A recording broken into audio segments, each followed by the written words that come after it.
আলহামদুলিল্লাহ, আল্লাহ পাকের লাখো কোটি শুকরিয়া যে আল্লাহ পাক আমাদেরকে আল্লাহর হুকুম এশারের নামাজ জামাতের সহিত আদায় করে মুষ্টিময় কিছু মুসলমান ভাইদেরকে এবং পর্দার অন্তরালে মা বোনদেরকে এই তাফসীরুল কোরআনের মজলিসে বসার তৌফিক দান করেছেন। এজন্যে সেই মহান মালিকের শুকরিয়া আদায় করে বলে আলহামদুলিল্লাহ। সে মহান মালিকের লাখো কোটি শুকর ও সুজুদ যে মহান মালিক আমাদেরকে সুস্থ রেখেছেন, ইমানের ওপর রেখেছেন, ইসলামের ওপর অবিচল থাকার তৌফিক দান করেছেন। সে মহান মালিকের শিখানো বাক্য দিয়ে জবান খুলে উঁচু আওয়াজে মন থেকে কালিমাতুশ শুকুর আরেকবার আদায় করে বলে আলহামদুলিল্লাহ। প্রিয় হাজিরিন, আমরা যে মজলিসে বসেছি এই মজলিসটা হচ্ছে কোরআনের মজলিস। কিসের মজলিস? আর এই কোরআনের মজলিসে বসলে গুনাহ মাফ হয়। সুবহানাল্লাহ। দেখুন, আমরা তো চাই যে আমাদের গুনাহগুলো মুছে যাক, আমাদের গুনাহগুলি মাফ হয়ে যাক। এই গুনাহ মুছার জন্যে, গুনাহ মাফ হওয়ার জন্যে আল্লাহর কাছে বিভিন্ন মাধ্যমে বিভিন্ন ওসিলা দিয়ে মাফ চাইতে হবে।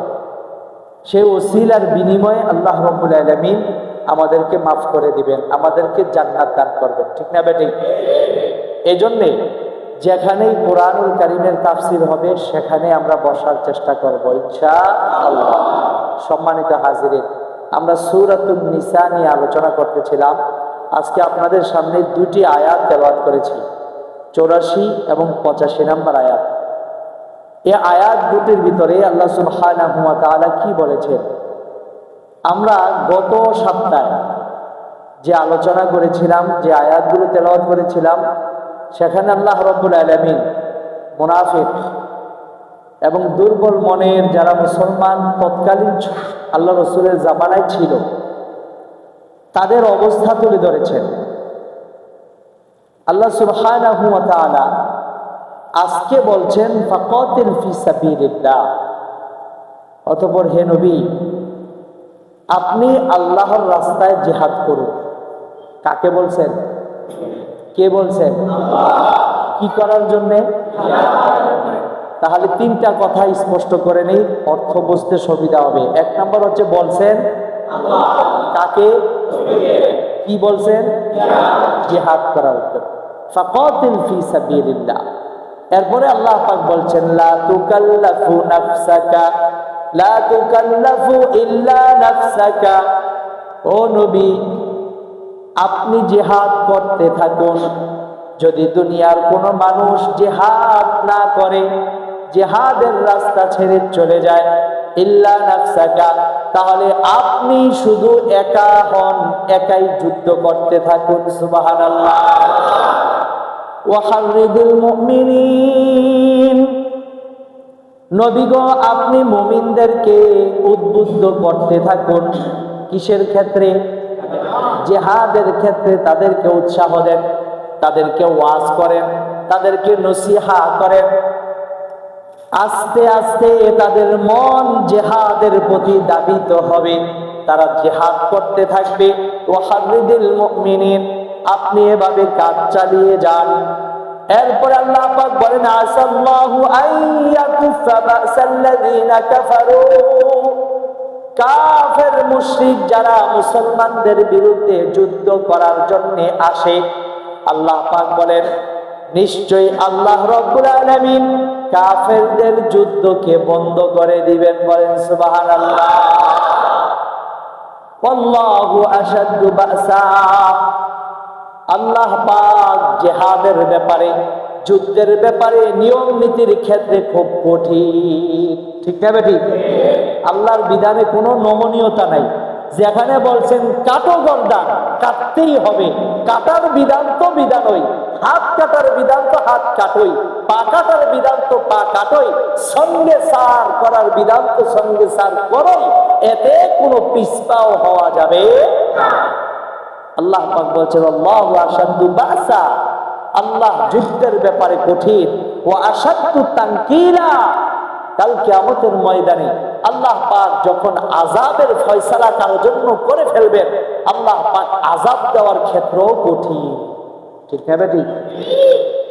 এরপরে আল্লাহ পাক বলেন মাইয়াশফা শাফাআতান হাসানা, ও নবী, দুনিয়ার মধ্যে কোনো ব্যক্তি যদি ভালো কাজের ক্ষেত্রে সহযোগিতা করে, পরামর্শ দেয়, ভালো কাজ করার ব্যাপারে একজন আরেকজনকে যদি উৎসাহ দেয়, সহযোগিতা করে, পথ দেখায়, আল্লাহ রাব্বুল আলামিন বলেন ইয়াকুল্লাহু নাসিবুম মিনহা, ওই ভালো কাজটা যে মানুষটা করে সওয়াব অর্জন করলো, ওই পরিমাণ সওয়াব যেই ব্যক্তি উৎসাহ দিল, পথ দেখায় দিল, তাকেও দেওয়া হবে। সুবহানাল্লাহ।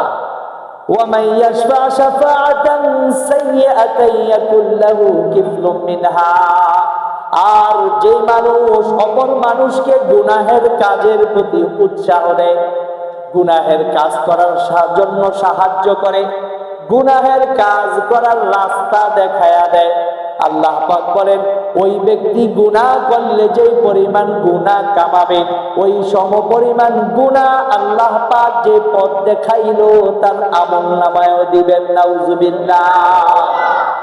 এরপরে আল্লাহ পাক বলেন কানাল্লাহু আলা কুল্লি শাইইন মুকিতা, সর্ব বিষয়ে শক্তিদাতা ক্ষমতাবান হচ্ছেন একমাত্র আল্লাহ। ঠিক না বেটি? তেলাওয়াতকৃত দুটো আয়াতের তরজমা ছিল এরকম। প্রথম আয়াতে আল্লাহ পাক কি বললেন? ফাকাতিল ফি সাবিলিল্লাহ, নবী আপনি আল্লাহর রাস্তায় জিহাদ করেন। একা নবীকে বলতেছেন, লা তুকাল্লাফু ইল্লা নাফসাক, এতে যদি আপনার একাও করতে হয় তাও করতে হবে, যেহেতু বিধানটা কার? ওয়া হাররিদুল মুমিনিন, মুমিনরা যদি করতে না চায় তাদেরকে উৎসাহ করে। কিন্তু আল্লাহ রাব্বুল আলামিন এরপরে বলতেছেন নবী, যুদ্ধে জয় পরাজয় কার পক্ষ থেকে আসে? আল্লাহর পক্ষ থেকে আসে। এই আয়াতের একটা শানে নজুল আছে। এই আয়াতটা নাজিল হওয়ার একটা কারণ আছে।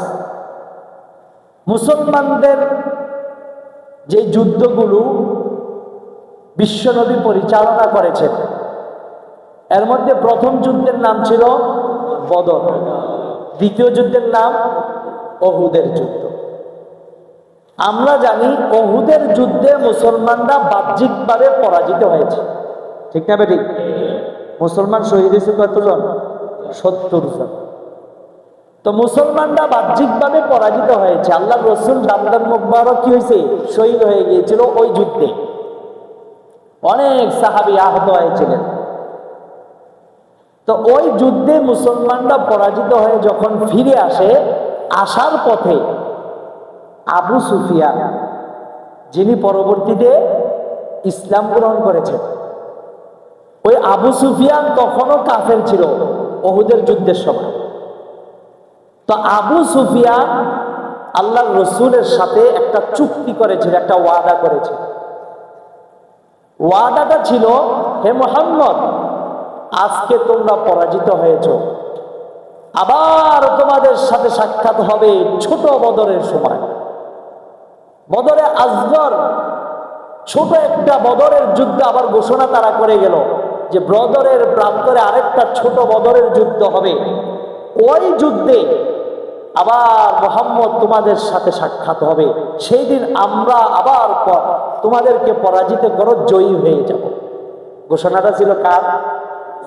আবু সুফিয়ান। আল্লাহ রসুল বলেছেন ঠিক আছে, সেই যুদ্ধের অপেক্ষায় রইলাম, সেই যুদ্ধের জন্য আমরা আবার প্রস্তুতি গ্রহণ করব। সুবহানাল্লাহ। আরে মুসলমান তো বাঘের মতো লড়াই করে, যেটা স্বীকার করবে, যেটা তার টার্গেট, সেটা কখনো সে মিস করার চেষ্টা করে না। দুনিয়ার আশেপাশে যা থাকে তার, ওটা তার লক্ষ্যবস্তু না। লক্ষ্যবস্তু যেটা করছে এটা সে আদায় করবে। এই জন্য দেখবেন সুন্দরবনে যারা গিয়েছেন, ওখানে পানি দিয়ে যখন বাঘ সাঁতার কাটে, এপার থেকে ওপার যেতে চায়, তখন সে একটা টার্গেট করে যে আমি এই সোজাসুজি ওই পারে গিয়ে উঠবো। যদি এই সোজাসুজি গিয়ে ওই পারে সে উঠতে না পারে, তাহলে মাঝখান থেকে সে আবার ফিরত আসে। কেন? তার লক্ষ্যভ্রষ্ট সেটা হাসিল হচ্ছে না। যেই সোজা যাওয়ার কথা ছিল সেই সোজা তার যাওয়াটা হচ্ছে না, এই কারণে সে আবার ফিরত আসে, এসে আবার একটু রেস্ট নিয়ে আবার সেই তার লক্ষ্যে পৌঁছার জন্য সোজা আবার সে যাওয়ার চেষ্টা করে। আমার বন্ধুগণ, মুসলমানদের এরকম টার্গেট হওয়াই দরকার, ঠিক না বেটি? তা আল্লাহ রসুল তার সে হুঙ্কার দিয়েছেন, আল্লাহ রসুল সাদরে গ্রহণ করছেন। ঠিক আছে, আবার যুদ্ধের প্রস্তুতি নিলাম। যখন ওই যুদ্ধের বদরে আসগরের সময় শুরু হলো, ওই বদরে আসগর ছোট বদরের যুদ্ধ যখন সময় একেবারে কাছাকাছি চলে আসলো, আল্লাহ রসুল মুসলমানদের মাঝে যুদ্ধের ঘোষণা দিলেন। অনেক সাহাবী ছিলেন আহত, অনেক মুসলমান ছিল দুর্বল মনা, নতুন নতুন মুসলমান, ইমানটা এখনো মজবুত হয় নাই। তো যাদের ইমান মজবুত হয় নাই এখনো, ওই সকল নব মুসলমান তারা রসুলের সাথে তখন একটু দ্বিমত পোষণ করতে লাগলেন। ইয়া রাসূলুল্লাহ, মাত্র যুদ্ধে পরাজিত হয়ে আসলাম, আমরা অনেকে আহত। তো এই বিভিন্ন অজুহাত দেখায়া ওনারা বলতে লাগলো যে এই যুদ্ধটা একটু পরে করলে হয় না, এখন না করলাম পরে আমরা এই যুদ্ধটা করব। কিন্তু বিধানটা তো কার? আল্লাহ রসুল সাল্লাল্লাহু আলাইহি সাল্লাম তখন সাহাবীদের এই হালত দেখে, নিজে যে যুদ্ধের পোশাক পরিধান করেছেন তো করেছেনই, যুদ্ধের পোশাক পরে আল্লাহর রসুল মুষ্টিময় কিছু সাহাবীদেরকে নিয়ে ওই বদরে আসগর ছোট বদরের যুদ্ধের প্রান্তরে গিয়ে আল্লাহর রসুল যখন দাঁড়ায় গেলেন, আবু সুফিয়ান তাদের দিলের ভিতরে তখন আল্লাহর পক্ষ থেকে এক ভয় ঢুকিয়ে দেওয়া হলো। তারা ভয় পাইতে লাগলো, হায় বদরের যুদ্ধে মুসলমানদের সাথে আমরা কিভাবে পরাজিত হয়েছি, আজকে যদি তারা এমন বিশাল শক্তিধর বাহিনী নিয়ে আবার আসে তাহলে তো আমরা আর বিজয় অর্জন করতে পারবো না, আর যদি এবার পরাজিত হয়ে যায় তাহলে তো আমাদের অস্তিত্ব আর টিকে থাকবে না। সুতরাং এই বদরে আসগরের যুদ্ধের প্রান্তরে আর যাওয়াও যাবে না। তারা রাস্তা দিয়ে আসার পথে ওই পথিমধ্যে তারা সেখান থেকে তাদের দিলের ভিতরে আল্লাহ ভয় ঢুকাইয়া দিল, আর তারা যুদ্ধ না করে সেখান থেকে পলায়ন করলো। সুবহানাল্লাহ। আসাল্লাহু আইয়াকুফা বাসাল্লাযীনা কাফারু। আল্লাহ পাক তাই তো বললেন, নবী গো আপনি যুদ্ধের জন্য রওনা দিয়ে দেন, আপনার সাথে কেউ থাকুক আর না থাকুক, আপনার একা যদি যুদ্ধ করতে হয় আপনি যুদ্ধ করার জন্য রাস্তায় বের হয়ে যান। বিজয় দেওয়ার মালিক আমি আল্লাহ। আমি আল্লাহ কাফেরদের দিলের ভিতরে মুসলমানদের ভয় ঢুকাইয়া দিলাম। ওই কাফের বাহিনীরা আপনাদের সাথে মোকাবেলা করে পারবে না, আপনাদের নাম শোনার সাথে সাথেই তারা ময়দান থেকে পলায়ন করে যাবে। সুবহানাল্লাহ। এটাই আল্লাহ পাক বললেন, আসাল্লাহু আইয়াকুফা বাসাল্লাযীনা কাফারু। আল্লাহ পাক নিশ্চিত কাফের মুশরিকদের যুদ্ধ বন্ধ করে দিবে, তারা এমনিতেই দুর্বল হয়ে যাবে। ভারত পাকিস্তানের উপর হামলা করছে, হামলা করে এখন তারা ভয় পাচ্ছে যে না জানি পাকিস্তান আমাদেরকে কি করে ফেলে। এখন আমেরিকার হাত ধরছে, আমেরিকার মাধ্যমে এখন চাইতেছে যে মিটমাট হয়ে যাক, কোনো হামলা দামলা যেন না হয়। পাকিস্তান হুঙ্কার দিয়েছে, দেখো আমরা কিন্তু আমাদের ইতিহাস যে আমরা কখনো প্রথমে আক্রমণ করি না, এটা হলো মুসলমানদের একটা ঐতিহ্য, ঠিক না বেরি? এটা মুসলমানদের জেহাদের একটা নীতি। জেহাদ মানে আক্রমণ করা না, জেহাদ মানে হচ্ছে প্রতিহত করা, ঠিক না বেরি? ভারত প্রথমে হামলা করছে, এখন তারা বুঝতেছে যে এখন কি সমস্যায় তারা পড়তে পারে। তাদের 23 থেকে 24টা বা 25টা এরকম বিমানবন্দর এখন বন্ধ হয়ে গেছে। এই যে লক্ষ লক্ষ কোটি কোটি টাকার যে খেলা তারা ছাড়ছে, IPL খেলা, সেই খেলা এখন স্থগিত। তাহলে অর্থনৈতিকভাবে বর্তমান সারা বিশ্বে একটা বড় যুদ্ধ চলতেছে, সেই যুদ্ধের নাম হচ্ছে অর্থনৈতিক যুদ্ধ। কি যুদ্ধ? অর্থনৈতিক যুদ্ধ। অর্থের দিক দিয়ে ভারত এই কয়েকদিন যাবৎ, বিশেষ করে 5ই আগস্ট থেকে বাংলাদেশ নতুন করে তাদের স্বাধীনতা পাওয়ার পর থেকে ভারতের অর্থনৈতিক যে একটা জ্বর, তাদের যে সমস্যা তৈরি হয়েছে, সে সমস্যা থেকে এখনো উঠতে পারতেছে না, ঠিক না? আপনারা দেখেছেন যে বাঙালি জাতি দিয়ে কলকাতা ব্যবসা করত, ওই কলকাতার ব্যবসায়িকরা এখন বিভিন্ন জায়গায় আন্দোলন করতেছে যে পশ্চিম বাংলা পূর্ব বাংলা উভয় বাংলার সাথে যে সমঝোতা আগে ছিল সেই সমঝোতা আবার ফিরে আনা হোক। আমার ভাইয়েরা, যাই হোক, আল্লাহ পাক দুনিয়ার ভিতরে একটা মানুষ আরেকটা মানুষের মুখাপেক্ষী, এটা তার বড় প্রমাণ, ঠিক না বেটে?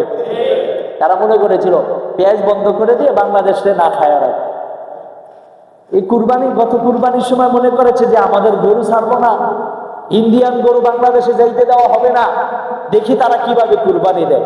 মাশাআল্লাহ, বাংলাদেশের ভিতরে গত বছরের আগের বছর অনেক বছর যাবতই চলতেছে, কিন্তু গত বছর থেকে যখন থেকে এই ভারতের এই বিক্রিয়ার আসছে তখন থেকে বাংলাদেশের ভিতরে আপনার বিভিন্ন ধরনের ফার্ম করার জন্য আমাদের বর্তমান সমাজের যুবক যুবতীরা, এদেশের জনগণ উদ্যোক্তা হয়ে তারা এগুলো নিয়ে কাজ করতেছে, যার কারণে কুরবানির পশু নিয়ে আমাদের কোনো টেনশন নাই, ঠিক না বেটা? আর কোন দিক দিয়ে চেষ্টা করো? গ্যাসটা আমাদের গ্যাস নিয়ে তোমরা চলছো, ঠিক না বেটি? তোমাদেরকে গ্যাস দেওয়ার কারণে আমরা গ্যাস পাই নাই, সেই গ্যাসও যদি আমরা বন্ধ করে দেই তাহলে কিন্তু তোমরা আবার না খেয়ে মরতে হবে, ঠিক না বেটি? আমার ভাইয়েরা, আসলে মুসলমানদের একটা নীতি আছে। মুসলমান যদি তার নীতির উপরে চলে, দুনিয়ার অন্য জাতি মুসলমানদের গোলাম হয়ে কাজ করবে, ঠিক না বেটি? কারণ এই দুনিয়ার ভিতরে আল্লাহর গোলামি যারা করে তাদের জন্যই সব মাখলুক আল্লাহ সৃষ্টি করছে, ঠিক না বেটি? এই জন্যে মুসলমানদের মনটা বড় থাকতে হবে, মুসলমানদের মনের ভিতরে শক্তি থাকতে হবে আকাশ চুম্বী। এই জন্য তো মরহুম আইনুদ্দিন আল আজাদ বলেছেন, আকাশের মতো তুমি হৃদয়টা করে দাও, জমিনের মতো তুমি ধৈর্য দিয়ে দাও, ঠিক না বেটি? আকাশের মতো যদি মনটা বানাইতে পারি তাহলে যতই আমাকে গালাগাল কেউ করুক, যতই আমাকে কেউ কষ্ট দেব, আমি তাকে মাফ করে দিয়ে তাকে বুকে আগলে ধরে নিব, ঠিক না বেটি? আর ধৈর্যের পাহাড় আমরা মাটির মতো দেখাবো। মাটিকে যদি আমি কাদামাটি বানাই, শুকনা মাটিটাকে পানি দিয়ে কাদামাটি বানিয়ে চাপ দিয়ে আমি মুষ্টির ভিতরে নিয়ে যাই, মাটি কি বলে যে আমাকে চাপ দিও না? বলে এ কথা বলে না কেন? মাটিকে আল্লাহ পাক ওই ধৈর্য শক্তি দিয়েছেন। মাটিকে বলে দিয়েছেন, মাটি তোকে আমি সৃষ্টি করছি আদম সন্তানদের জন্য। এই দুনিয়ায় তারা আমার ইবাদত বন্দেগী করবে, তারা তোমার জমিনের উপর দিয়ে চলাফেরা করবে। যদিও শয়তানের ধোঁকায় পড়ে কোনো আদম সন্তান কোনো অন্যায় করে ফেলে, কোনো গুনাহের কাজ করে ফেলে, তোমার জমিনের উপর হেঁটে হেঁটে যদি সে অন্যায় কাজ করে, তারপরেও তুমি কিছু বলতে পারবা না, কারণ আমি আল্লাহ। যদি সে একবার খাস দিলে আমার কাছে তওবা করে, আমি আল্লাহ তো তাকে মাফ করে দিতে পারি। সুতরাং তোমার এখানে কোনো শব্দ করার শক্তি থাকবে না। সুবহানাল্লাহ। সেই মানব সন্তান আমরা, সেই মুসলমান জাতি আমরা। আমার ভাইরা, জিহাদ ফি সাবিলিল্লাহ, আল্লাহর রাসূল নিজে জিহাদ করে সে আদর্শ আমাদের সামনে রেখে গেছে। এই জিহাদ যদি এখন আবার জিহাদের ডাক আসে, এই জিহাদ যদি আমাদের করার জন্য আল্লাহর পক্ষ থেকে যখন আল্লাহ রাব্বুল আলামিনের এই কোরআন অনুযায়ী কোনো আইন চলে আসবে, কোনো আহ্বান, কোনো ঘোষণা চলে আসবে, তখন আমরা কখনো পিছপা হব না, ঠিক না বেটি? এই সম্পর্কে অনেক আলোচনা ইতিপূর্বে আমি আপনাদের সামনে করেছি, জিহাদ ফি সাবিলিল্লাহ সম্পর্কে। এরপরও কোরআনে আরো সামনে অনেক আলোচনা আসবে। আমি এই ব্যাপারে আর বেশি আলোচনা দীর্ঘায়িত করতে চাচ্ছি না, কারণ জিহাদের আয়াতে কোরআনের ভিতরে আল্লাহ 500 নাজিল করছেন। সুবহানাল্লাহ। নামাজের আয়াত কটা? 80 থেকে 83-82 যা বলে। যাকাতের আয়াত 32টা। তো দেখেন, নামাজের আয়াত 80 থেকে 85টা, এর 85 বার কোরআনের ভিতরে নামাজের কথা বলছে। এরপরে আমরা কেউ নামাজ ছাড়ি না, ঠিক না বেটি? নামাজ ছাড়ার চেষ্টা করি না। যারা নামাজ বুঝেছেন তারা নামাজ ছাড়ার চেষ্টা করেন না। কিন্তু জেহাদের কথা 100 বার বলছে, কয়বার? 500 বার বলার পরেও জেহাদের ব্যাপারে আমাদের মন মানসিকতা এরকম যে জেহাদের কথা শুনলেই আমরা বলি আর এটা মনে জঙ্গিরা করে, ঠিক না বেটি? এই চিন্তা চেতনা, এই ধ্যান ধারণা, এই মস্তিষ্ক তৈরি করেছে কারা? পশ্চিমারা। কারা? পশ্চিমারা। এই পশ্চিমারা মুসলমানদেরকে সারা বিশ্বের সামনে এমন ভাবে প্রেজেন্ট করেছে যে তারা বলতে চায় মুসলমান যারা যুদ্ধ করে তারা হচ্ছে জঙ্গি, তারা হচ্ছে আল কায়দা, তারা হচ্ছে অমুক, তারা হচ্ছে তমুক। যত যাই বলুন না কেন, আমরা কোরআন ছাড়তে পারবো না, ঠিক না বেটি? আমাদেরকে জঙ্গি বলো, এটা তোমাদের মুখের ভাষা। যারা জিহাদ করে তারা জঙ্গি না, যারা নাকি এই দুনিয়ার ভিতরে নিজেদের শক্তিমত্তা বাস্তবায়ন করার জন্য অন্যের প্রতি জুলুম করে যে লড়াই করে সেটা হচ্ছে জঙ্গি। ঠিক না বেটি আমার ভাইয়েরা? তাহলে জিহাদ ফি সাবিলিল্লাহ এটা আল্লাহর একটা ফরজ বিধান। এটা কখনো কখনো ফরজে আইন হয়ে যায়, কখনো কখনো ফরজে কিফায়া হয়ে যায়। হালত অনুযায়ী আমাদের এই জিহাদ করতে হবে। জিহাদের তামান্না দিলের ভিতরে যদি না থাকে আর মারা যান, তাহলে কি হিসেবে মারা যাবে? জোরে বলেন, মুনাফিক অবস্থায় আপনি মারা যাবেন। নাউজুবিল্লাহ।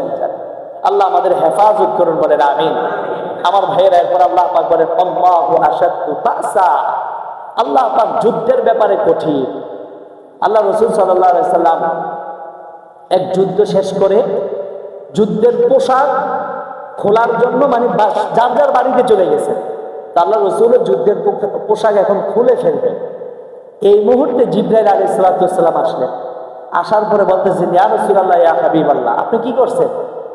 আল্লাহ রাসূল বলতেছেন, কেন, যুদ্ধ তো শেষ, তো এখন যুদ্ধের পোশাক খুলতেছি, একটু রেস্ট নিব, বিশ্রাম নিব। জিবরাইল আলাইহিস সালাম বললেন, ইয়া রাসূলুল্লাহ, ইয়া হাবিবাল্লাহ, আমার দিকে তাকান, তাকায় দেখেন আমি কিন্তু এখনো যুদ্ধের পোশাক খুলি নাই। সুবহানাল্লাহ। আরে মুসলমানদেরকে সাহায্য করে কারা? ফেরেশতারা। জিবরাইল আলাইহিস সালাম নেতৃত্ব দিয়েছিলেন আল্লাহ রাসূলের সেই যুদ্ধের ভিতরে। আল্লাহ রাসূলকে বলতেছেন, ইয়া রাসূলুল্লাহ, আমি তো এখনো যুদ্ধের পোশাক খুলি নাই। আল্লাহ রাসূল বললেন, জিবরাইল, তার মানে জিবরাইল আলাইহিস সালাম এবার বলছেন, আল্লাহ পাক আবার ঘোষণা দিয়েছেন অমুক জায়গা আবার যুদ্ধ করতে এখনই যেতে হবে, এই যুদ্ধের পোশাক এখন খোলা যাবে না। সুবহানাল্লাহ। আমার ভাইয়েরা, সে আল্লাহর রাসূলের যে আদর্শ আছে না নাই? আমাদেরকে যদি জিহাদ করতে গেলে জঙ্গি বলে বলুক, এতে আমরা জিহাদ ছাড়তে পারবো না। যদি হিন্দুস্তানের যুদ্ধ আবার শুরু হয়ে যায় আর যদি আমাদেরকে সেই যুদ্ধে অংশগ্রহণ করার নির্দেশ চলে আসে, কে কে জিহাদ করতে রাজি? আল্লাহ আমাদের কবুল করুন, বলেন আমিন। হাত নামান। এই যে আমরা একটু স্লোগান দিই, এতে ইমান তাজা হয় না? এই কথাটাই ওরা সহ্য করতে পারে না। যদি একটু ভিডিও এই ধরনের পায়, তাহলে এটা মিডিয়ার মধ্যে নিয়ে, হ্যাঁ ওমো বাঙালিরা আমাদের সাথে যুদ্ধ করবা, তোমাদের সাথে যুদ্ধ করবো তো আমরা 10 মিনিট। তাকাব্বুরি, অহংকার। ইন্নাল্লাহা লা ইউহিব্বুল মুতাকাব্বিরিন। আল্লাহ অহংকারীকে পছন্দ করে না। আরে তোমাদেরকে তো বলা হয় মালাউন। কি বলা হয়? মালাউন, মানে সব সময় তোমাদের প্রতি আল্লাহর লানত, আল্লাহর গজব নাযিল হইতে থাকে, এজন্য তোমাদেরকে মালউন বলা হয়। আর সে মালউন জাতি, তোমরা যদি মুসলমানদের সাথে লড়াই করতে আসো, একজন মুসলমান আর 10 জন কাফের। ঠিক না বেটি? এটা কিন্তু অবশ্যই সেই খাঁটি মুমিনের পরিচয়। যদি আমি আপনি সেই খাঁটি মুমিন হতে পারি, 10 জন কাফেরের মোকাবেলায় একজন মুসলমান লড়াই করা এটা ব্যাপার নয়, এটা স্বাভাবিক একটা বিষয়। ঠিক না বেঠি? আমার ভাইয়েরা, একজন নবীকে আল্লাহ রাব্বুল আলামিন 40টা যুবকের শক্তি দিয়ে পাঠিয়েছে। সুবহানাল্লাহ। আর আমি আপনি যখন জান্নাতে যাব, তখন 40টা যুবকের শক্তি তখন আমাদের শরীরে থাকে। সুবহানাল্লাহ। নবীরা দুনিয়াতেই 40 যুবকের শক্তি নিয়ে আসছেন, আর আমরা এই শক্তিটা পাবো কোথায়? কিন্তু 10 জনের সাথে লড়াই করার শক্তি, সেটা আল্লাহ পাক একজন খাঁটি মুমিনের দিলের ভিতরে দিয়ে দিয়েছেন। সুবহানাল্লাহ। দেখবেন অনেক সময় অনেক বড় বড় কাজ আপনাদের সামনে আসে, ওই কাজটা করার জন্যে আপনার তেমন কোনো যদি অসুস্থতা না থাকে, তাহলে আপনি দেখবেন এটা সাহসের সাথে আপনি আগাইতেছেন। আপনি ভাবতেছেন যে এই কাজটা আমার দ্বারা কোনো অসম্ভব কিছু না, এটা আমি পারবো। কারণ আপনার শক্তিটা কোথায়? মনের ভিতরে। আপনার সেই সাহস আছে যে আমি এটা যে কোনো ভাবে ক্যাপচার করতে পারবো। এই যে আপনি মনের ভিতরে দুনিয়ার ক্ষেত্রে একটা সাহস দেখাইলেন, তাহলে আল্লাহর জন্য যদি জিহাদ করতে যান, কালিমার পতাকা যদি উড্ডীন করার জন্য আপনি রাস্তায় বের হয়ে যান, তাহলে সেই আল্লাহ আপনার দিলের ভিতরে 10 যুবকের শক্তি দিবেন কি দিবেন না? এটা স্বাভাবিক একটা বিষয়। আল্লাহ রাব্বুল আলামিন বলতেছেন, আল্লাহু আশাদ্দু বাসা। দেখো, আল্লাহ জিহাদের ব্যাপারে কঠিন। ও আশাদ্দু তানকিলা। আর আল্লাহর জিহাদ থেকে যদি তুমি ইচ্ছা করে মুখ ফিরিয়ে নাও, তাহলে তুমি জেনে রাখো, কাল কিয়ামতের ময়দানে কঠিন শাস্তি দেওয়ার ক্ষেত্রে আল্লাহ পাক খুব কঠিন। ঠিক না বেটি? এরপরের আয়াতে আল্লাহ পাক বলেন, মাইয়াশফা শাফাআতান হাসানাতান ইয়াকুল লাহু নাসীবুম মিনহা। কোনো ব্যক্তি যদি কাউকে ভালো কাজ করার ক্ষেত্রে সহযোগিতা করে, সাহায্য করে, পথ দেখায়, আল্লাহ পাক বলেন ইয়াকুল্লাহু নাসিবুম মিনহা, ওই ভালো কাজ করনেওয়ালা ভালো কাজ করলে যে সওয়াব পাবে তার একটা অংশ যে নির্দেশ করলো, যে পথ দেখাইলো, সেও পাবে। সুবহানাল্লাহ। আর মন্দ কাজ যদি কোনো ব্যক্তি করে, আর ওই মন্দ কাজের প্রতি কাউকে যদি উৎসাহ কেউ দেয়, তাহলে যে উৎসাহ দিল, যে তাকে পথ দেখাইয়া দিল, যে তাকে সাহায্য করলো, সেও ওই গুনার একটা অংশের মালিক হয়ে যায়। হাবিল কাবিল, আদমের দুই সন্তান। কাবিল সর্বপ্রথম মানব হত্যা শুরু করেছিল, ঠিক না বেটি? সে সর্বপ্রথম যেহেতু এই কাজটা করছে, এই কারণে আল্লাহ রাব্বুল আলামিন বলে দিয়েছেন কাবিল কিয়ামত পর্যন্ত যত অন্যায় হত্যা হবে, কিয়ামত পর্যন্ত যত অন্যায় হত্যা হবে, সেই অন্যায় হত্যার একটা গুনাহ তোমার আমলনামার মধ্যে যেতে থাকবে। নাউযুবিল্লাহ। আমার ভাইরা, এই দুনিয়ার ভিতরে অনেকের অনেক বন্ধু বান্ধব আছে, অনেক ফ্যামিলি, অন্য অনেক ফ্যামিলির সাথে খুব ভালো সম্পর্ক আছে।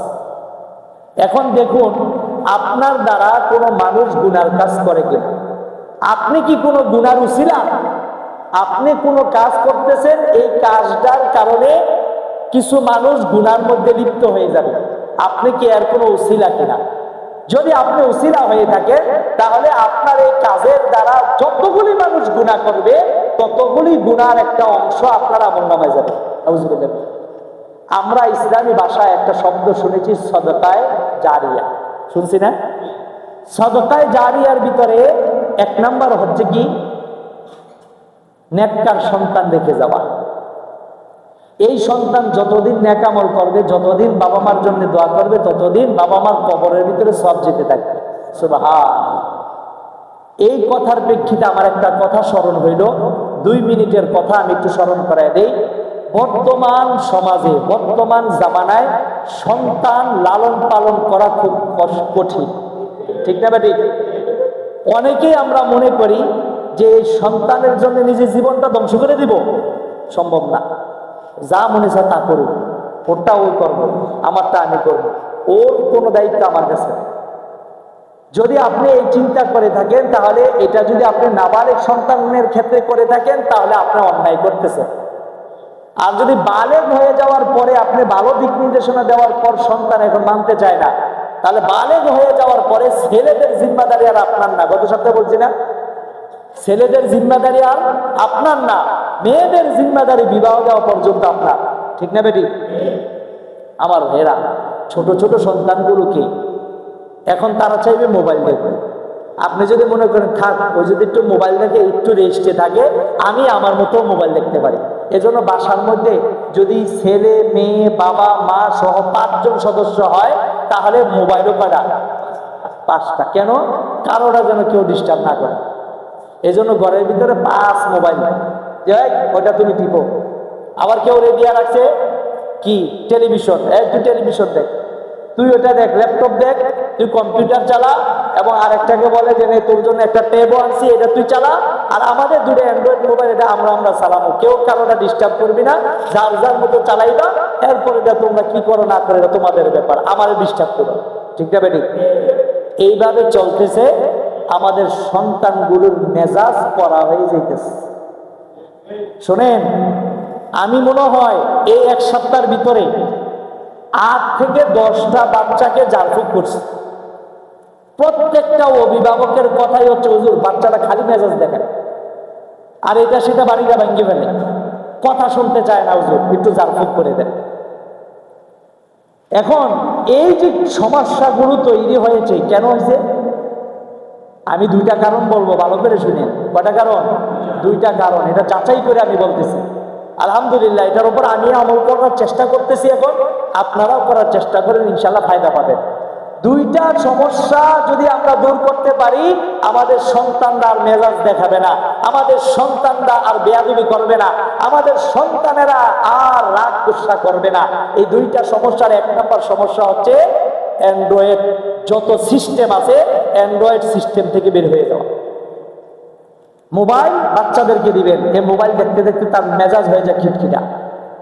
ডাক্তাররা বলে কি বলে না, মনোবিশেষজ্ঞ যত ডাক্তার আছে তাদের কাছে যান, দেখবেন তারা এক নম্বরে বলবে যত ধরনের এই অ্যান্ড্রয়েড সিস্টেম, ডিসপ্লে সিস্টেম, মানে মনিটর সিস্টেম যা আছে এগুলো সব ত্যাগ করে। এটা ত্যাগ করতে পারলে আপনি অর্ধেক বেঁচে যাবেন, আপনার সন্তান অর্ধেক অসুস্থতা থেকে বেঁচে যাবে। দুইটার কথা বলছি, এক নাম্বার গেল। দুই নাম্বার হচ্ছে এই যে বাহিরের যত খাবার আমরা খাই না, ফাস্টফুড জাতের খাবার খাই না, এবং মিষ্টি জাতীয় যত খাবার আছে, এই খাবারগুলি আমাদের দিমাগগুলোকে নষ্ট করে দিচ্ছে। ছোট ছোট বাচ্চাদেরকে কড়া মেজাজওয়ালা বানায় দিচ্ছে এই মিষ্টি খাবার, এই ফাস্টফুড খাবার। ঠিক না বেটি? আপনারা হয়তো বলবেন যে হুজুর আপনি কই থেকে জানেন? এগুলো আপনি ডাক্তারের কাছে যান, তারা এগুলোর ব্যাপারে বলতেছে। আমার ভাইরা, কোথায় যাব, কোন দেশে বাস করি, ডাক্তারদের কাছে গেলেও অনেক সময় ডাক্তারে ওষুধ লেখে কোম্পানির ঠেলাঠেলির কারণে। ঠিক না বেটি? এই ঠেলাঠেলি বন্ধ হইতেছে নাকি? সরকারের দিকে আইন হইতেছে কোন ওষুধ কোম্পানি ডাক্তারের কাছে পার্সোনাল গিয়ে দেখা করতে পারবে। এটা যদি বাস্তবায়িত হয়, পাস হয়, তাহলে আমরা বেঁচে যাব। ঠিক না বেটি? আর না হয় যত লো কোম্পানি, যত ধরনের কোম্পানির কোনো পজিশন নাই এমন কোম্পানির ওষুধে এখন হসপিটাল এবং যত ফার্মেসি আছে এগুলো সব 6 লাখ। ঠিক না বেটি?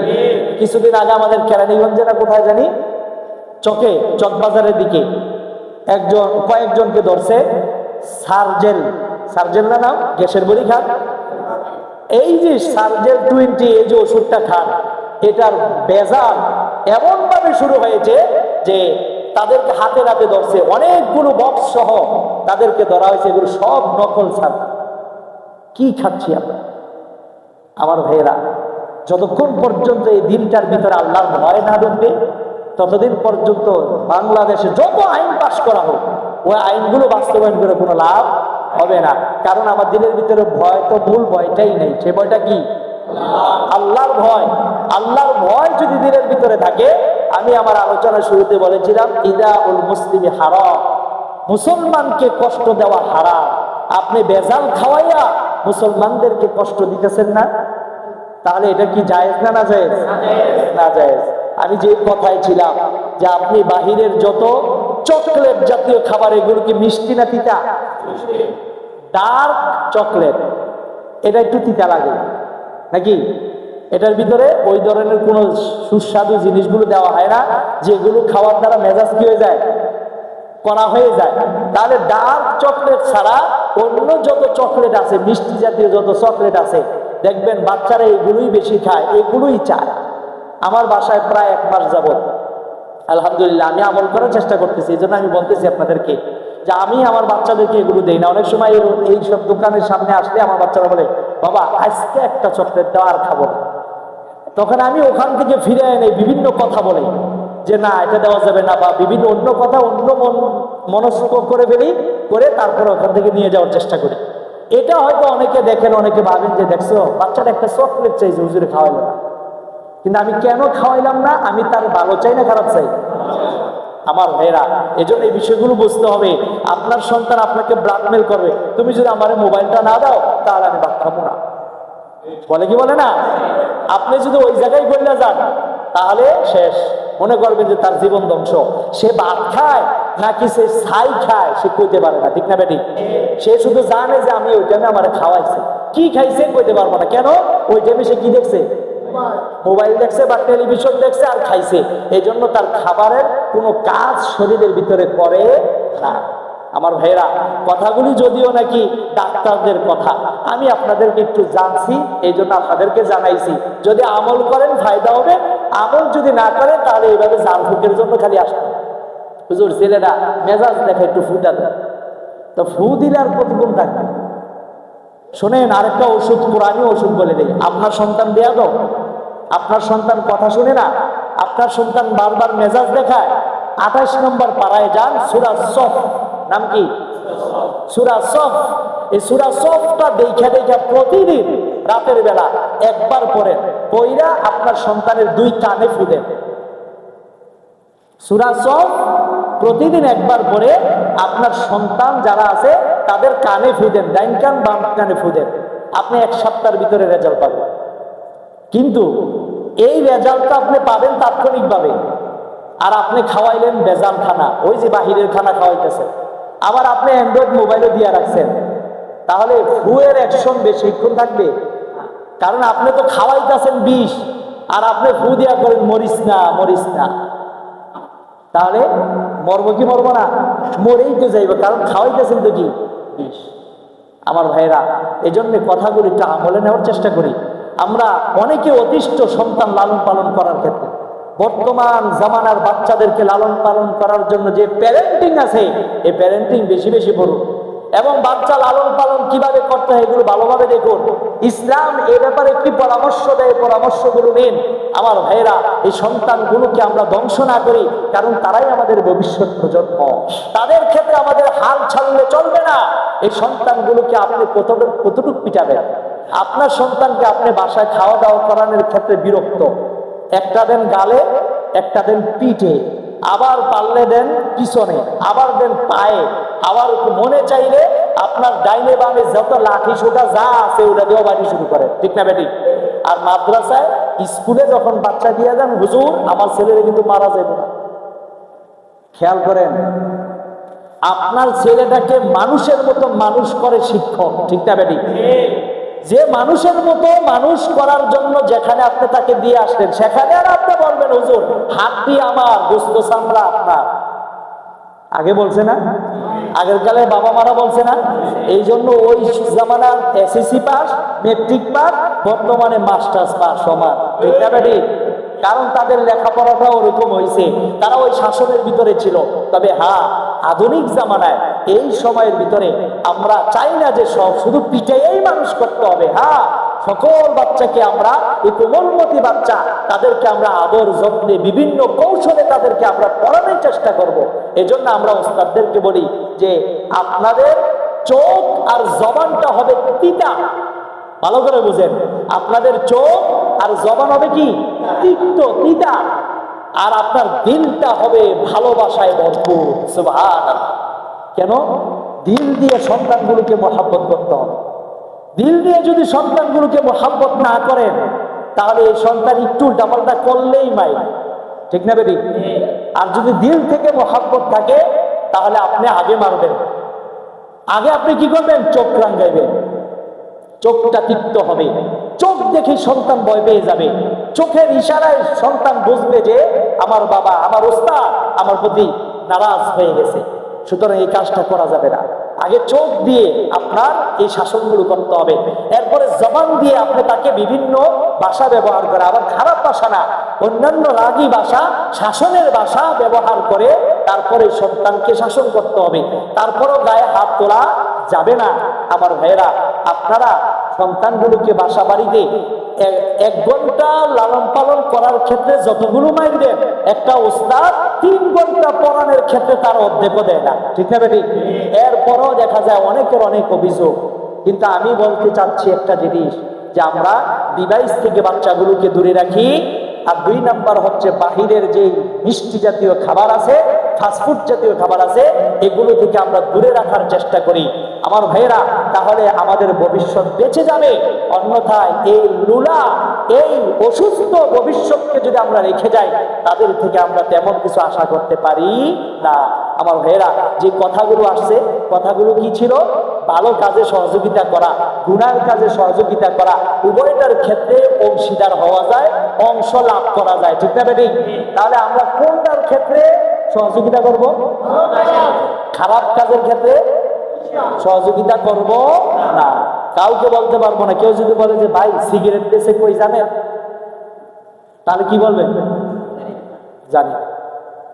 আসলেই আপনি জানেন না, আপনি খান না, আপনি জানেন না, ঠিক না বেটি? আপনাকে যদি কয় যে ভাই ওই আমি অমুক সিনেমা হলে যাবো আজকে, তো সিনেমা হলটার মধ্যে কিভাবে জানি যাই, একটু রাস্তাটা বলে দেন, বলে দিবে যে ভাই অন্য জায়গায় জিজ্ঞেস করেন, ঠিক না বেটি?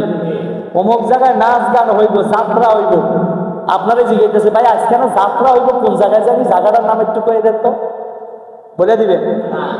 আমার ভাইয়েরা, শুধু তাই না, যারা ডিশের ব্যবসা করেন, কিসের? ডিশ লাইনের ব্যবসা করেন, এখন এই ডিশ লাইনের পরিবর্তে আইসা গেছে কি? ওয়াইফাই।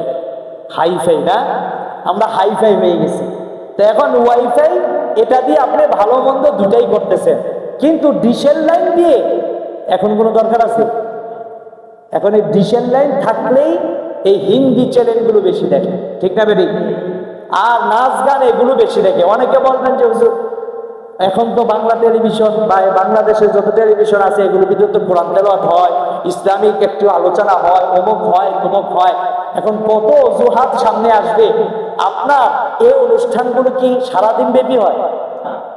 বিসমিল্লাহ করে শুরু করা হয়েছে, কোরআন তেলাওয়াত শুরু হয়েছে, একটা আয়াত নিয়ে ব্যাখ্যা হয়েছে, তাফসীর হয়েছে, কটা প্রশ্ন করছে, উত্তর দিছে, শেষ। 1 ঘন্টা আলোচনা শেষ, এরপরে শুরু হয়ে গেছে নাচ গান। তাহলে বিসমিল্লাহ দিয়ে শুরু হলো কি? নাচ গান শুরু হলো না? তাহলে সারাদিন হচ্ছে। হ্যাঁ, যদি কোনো চ্যানেল থাকে ইসলামিক চ্যানেল, শুধু ইসলামের সবকিছু সারাদিন 24 ঘন্টা দেখে, তাহলে সেটা ভিন্ন কথা। তাহলে সেটা তো আপনি ইউটিউবেও দেখতে পারেন। প্রত্যেকটা চ্যানেল এখন ইউটিউব কেন্দ্রিক হয়ে গেছে না আমার ভাইরা? যাই হোক, আমি কথাগুলো বলতেছি, যে লাইনে একজন আরেকজনকে সহযোগিতা করবে, কাজটা যদি ভালো হয় সওয়াব হবে, আর যদি কাজটা খারাপ হয় গুনার অংশ আপনার আমলনামায় যাবে।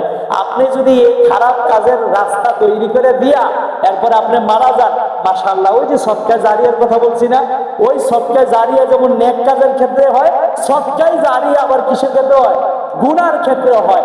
আপনি মরে গেছেন, ওই কাজ আছে, ওই কাজ মানুষ করে, গুনাও করে, তাহলে আপনার মরে যাওয়ার পরে আপনার আমলনামায় একটা অংশ লেখা হবে। নাউজুবিল্লাহ।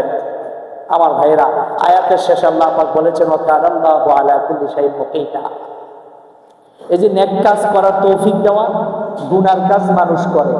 আবার নেক কাজ করলে যে মানুষকে আমি সওয়াব দেই, গুনার কাজ করলে যে তাকে আমি গুনাহ লিখে দেই, এগুলো সব কিছুর ব্যাপারে আমি আল্লাহ ক্ষমতাবান, ঠিক না বেটি? আল্লাহর শক্তি সর্ব জায়গায়। আল্লাহর শক্তি থেকে কেউ কখনো বের হতে পারবে না। এই দুটি আয়াতকে সামনে রেখে আজকে আমি আপনাদের সামনে যে কথাগুলো বলেছিলাম, প্রথম আয়াতের ভিতরে বোঝানো হয়েছে কি, জিহাদ ফি সাবিলিল্লাহ এটা ফরজ একটি বিধান, এটাকে কেউ অস্বীকার করতে পারবে না। এটা নবীর ক্ষেত্রে এমন ভাবে বলা হয়েছে যে নবীকে কেউ থাকুক আর না থাকুক, আপনার একা যুদ্ধ করতে হবে। আমার নির্দেশ আসছে, আপনি একাই যুদ্ধ করেন, ঠিক না বেটি? এটা ছিল প্রথম আয়াতের শিক্ষা। দ্বিতীয় আয়াতের শিক্ষা হচ্ছে ভালো কাজে সহযোগিতা করা, গুনার কাজে সহযোগিতা না করা। আল্লাহ পাক আপনাদের সহ আমাকে, সারা বিশ্বের মুসলমান নরনারী সকলকে এ কথাগুলো